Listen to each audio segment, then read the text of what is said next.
How's it going, everybody? Today I'm here with a very special treat, very impromptu video looking at a 2006 Jeep Wrangler Rubicon TJ that my father-in-law actually owns. He bought it about 6 months ago, and this particular Jeep is super cool, not only because it's got a 6-speed manual transmission to it, but because it only has 50,000, roughly 200 miles on it. So it's a super rare Jeep that you just don't see anymore. It's all original. The engine's all original, transmission, all that stuff, even down to the stock radio head unit. So I wanted to just kind of give you a quick rundown of it. I think it's pretty neat.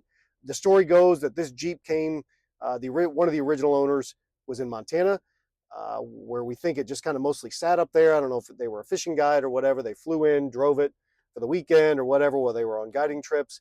And then, that was it. It mostly sat in a garage from then on out. Eventually transitioned. We're down in Indiana, down in the Midwest, where it ultimately came down here and sat in a garage, we assume, here as well. And it's just really been a trophy Jeep for somebody. So he's bought it now. He actually bought it, I think it had 44,000 miles or something like that when he originally bought it. So he's put about 5,000 miles, 6,000 miles on it in the last 6 months. But loves it, drives it mostly daily. He is retired, so it doesn't get a lot of action, obviously, but running errands and that kind of stuff. This thing is mostly stock. I just kind of wanted to go through it. Mostly stock. It does have some aftermarket suspension on it. It's a 2-inch lift, I believe, from Ibach. You'll see, obviously, it's got a new winch, a Smitty built 10,000-pound winch on it, but it's mounted to like the original bumper with just a winch plate on it. Larger tires, as I mentioned, 285, 75, 16 is that size.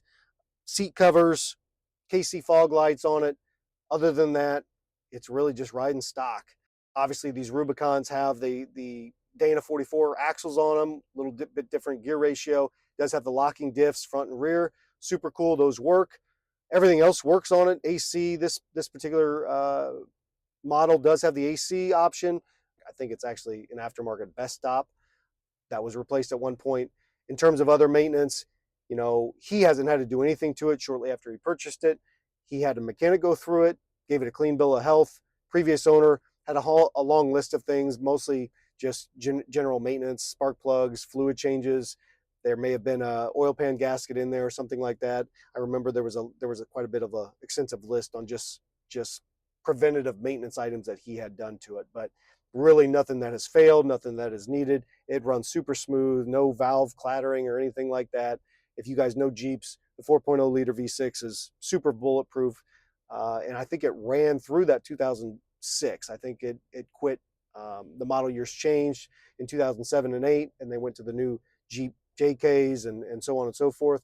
So this was, as most Jeep owners will attest, this is probably the last true Jeep. Super simple, not a lot of electronics to it or anything like that. Very easy DIY kind of maintenance and upkeep that you do on these things.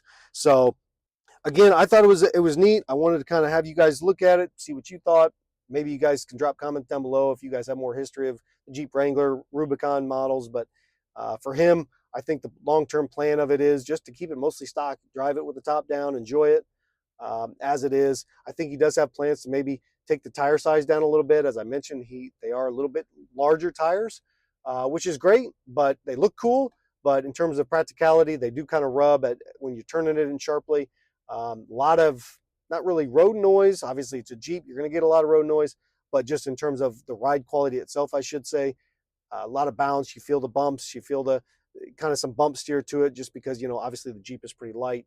You hit those bumps and it just tends to vibrate quite a bit. So not super great for what his use case is. This is never going to be a rock crawler or anything like that. Maybe some light camping or maybe some gravel roads, that kind of stuff. But he's got a fishing boat that he tows on occasion with it. So that kind of thing. But again, that's really all I had to say about it. I just want to give a quick video, show you guys around it, see what you thought, leave some comments.